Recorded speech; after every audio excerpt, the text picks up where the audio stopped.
बंद चालू काय का आता चालू आहे आता चालू आहे. हे असं थांबतो पोरग कुठं आहे रे एखादा एकाच इकडे आहे रे. बरोबर काका आता बसायला चालू. किती घेताय? 50 रुपये लहान मुलाला. एका याला 50 म्हणजे तू डबल बसवत आहे का नाही एका फिरीत 6 जण बसते पण एका मुलाला 50 रुपये. एका पुन्हा 50 ग्राउंड मोठा असते. राऊंड म्हणजे पूर्ण राऊंड घेणार असा इकडनं असा का गावाकडनं घेणार असं गल्लीतनं फिरवायचं असं गल्लीतनं असं जिकडून सांगतील तिकडून फिरवायचं असतं. असं का एक राऊंड 50 चांगलं असं धंदा आपला आहे. पण येताना कशाने येत आहे तुम्ही चालतच येते जरा. इतकं लांब ना बारा म्हणजे होय गाव करत करत गाव- गाव करत गाव करत 2-4 दिवस तिथं 2-4 दिवस असं.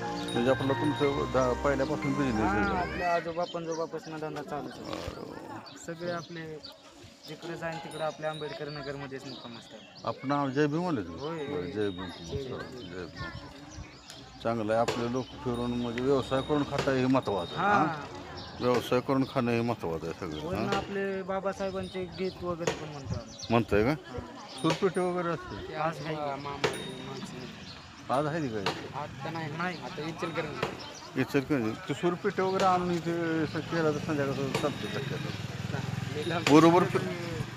बरोबर फिरायला वाद्य ठेवायचं म्हणलं तुम्हाला पण ते अवघड आहे जरा ना मुलं बी हुंटाचा बी कार्यक्रम असल्यावर येतात की गाडीवर माणसं सोडा त्याचा विषय नाही. येते ते का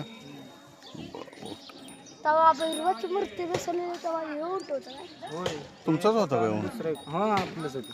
ते भैरोबाच्या ह्या हा मूर्ती हे काम मध्ये होती मिरवणुकीमध्ये. हे काय हे एक उंट होता आणि दुसरा एक होता परशा. दोन होतं का परशा विकला एक शा म्हणणार हां, आता कुठलं ह्याचं नाव काय ह्याचं राणे राणे हं. आणि तो पलीकडचा ते बादल. बादल मादी आहे काय हा हे माझे.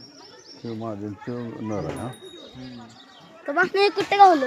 म्हणजे नर मादी ठेवायला लागते का तुम्हाला एक नर मादी माझी कशी शांत असते नर जरा आगाऊपणा करते त्यामुळे धंद्याला नरच चांगलं पण मादी पण जरा गरीब असते. हा गरीब असते ठेवायला लागते का होय.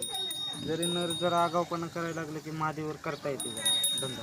येतोय का नर नाही काय वेळा तयार होते काय काय वेळेस आगाऊपणा करते ती हां हां हां चावते ती.